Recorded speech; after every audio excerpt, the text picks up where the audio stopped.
In a small German town called Braubach, near Koblenz, you'll find the best preserved castle in the entire Middle Rhine Valley, Marksburg Castle.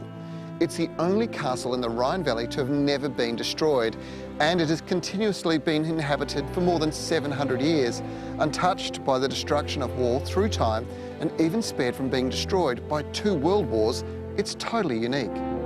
The castle has stood high over the city of Braubach since the 13th century. In fact, this has been a formidable sight, and the steep, impassable cliffs would have been incredibly daunting for marauders and invaders who wanted to take the wealth that was stored up there. But today, well, it's a place that you can visit, and it's one that you've just got to see to believe. The castle was occupied by noblemen and royalty for hundreds of years. In the 1800s, the castle became a home to disabled soldiers, then a prison, and eventually apartments. Today it's been returned to its Middle Ages glory and open to visitors, so we're taking the included shore excursion from Viking to discover it. Most castles you'll find in Germany are of the Romantic era in their construction, in architecture, but not Marksburg Castle. In fact, it is a castle and not a palace. Now, what's the difference between the two? Well, a palace tends to house royalty.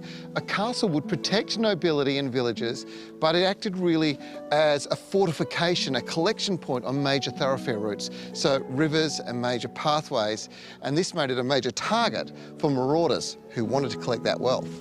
In the Middle Ages, thick outer walls were built and cannon batteries added as weaponry became more devastating and sophisticated.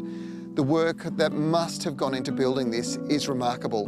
The castle is guarded by a series of gates and drawbridges, and these gates kept the town safe during attacks. Once you've come through the main gateway, you'll come around to the knight's staircase, and it's all made of slate. This was done intentionally and for a very important purpose. You see, as the knights came through, the horses, they didn't want them to slip.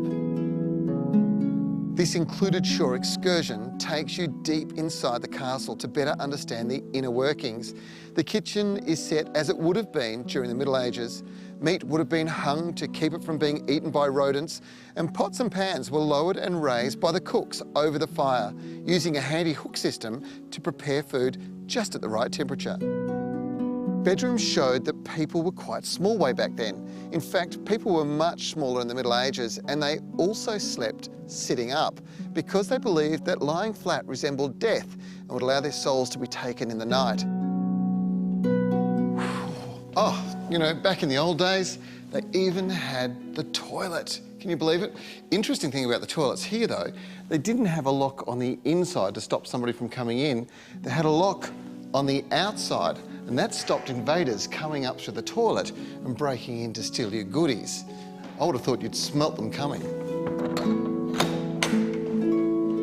There is also a dungeon here, and step into the ancient torture chamber to view some grisly instruments. I cannot imagine the horrors this room must have seen, and the implements are downright scary. The armoury holds over 2,000 weapons that were used through the time, and when you compare both of these rooms, it's pretty scary. But you know what, this is an incredible tour, and so much of it's got to do with the authenticity that comes from the guides, being able to show you how things really were back in the day. And taking into account that this has never been damaged at any time in history, this is a very special experience.